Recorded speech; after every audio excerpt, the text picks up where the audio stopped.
Mongbung Police Outpost के commander Mohammad Shahjahan ngasi mahak leiminnaba Constable Amana Nongmei Kaptuna Hatkhiba thoudok aduga mari Leinana Jac ama Semkhre mihat aduga mari Leinana ngasi nungtal yaripok tawpokpida leiba leikidraba Shahjahan gi yumda pangtokpa pawmishinga unaba amada nauna semlaba Jac asigi convener makak mayu faya safarna hai ngasi ayupung mapan makhairom tabada yamna nungaitaba thoudok amada hauzik Manipur gi oiba pibam asigi khenglaga Jiribam district ke manung chana leiba Mongbung da hangliba Police Outpost Post Commander oina posting leiba Manipur Police ke Sub Inspector Mohammed Shah Jahan bot Nongmei Kaptuna Hatkhiba asi laibak thibane Red Zone area da leiraga duty ningthina tawde haina chairubagi tamak Constable aduna yamna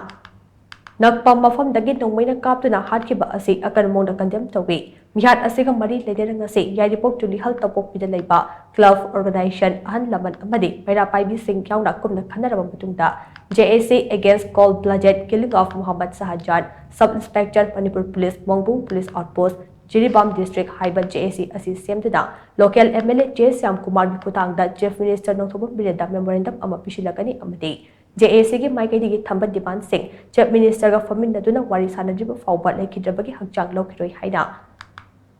Convener Faya Safarna makachana fonuke Constable adugi Nongmei Kaptuna ngasi hatkibasi koi yam nuthi condemn tawi yam nungaitaba thoudokni masiga mari Leinana ngasi koi yaripuk tuli hel gi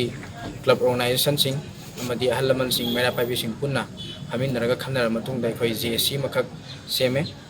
JAC against cold-blooded killing of Md Shah Jahan Sub Inspector Manipur Police Mongbung Police Outpost Jiribam District haiba JAC ma ai sana convener oiraga mioi 13 saba JAC makak seme koi ngasi Honorable CM da koi Kendra sigi MLA TH Syam Kumar Biputangda memorandum ama bisanjaragani hairiba memorandum asi koi simasidai sai koi gi JAC gi charter of demand koi thamjagani haiba charter of demand singa mai Leinana Honorable CM na JAC ga punna phaminaduna wari sanaraga koi khal men tandri phawbadi hairiba ngasi gi thodo asida laikhidraba koi yamba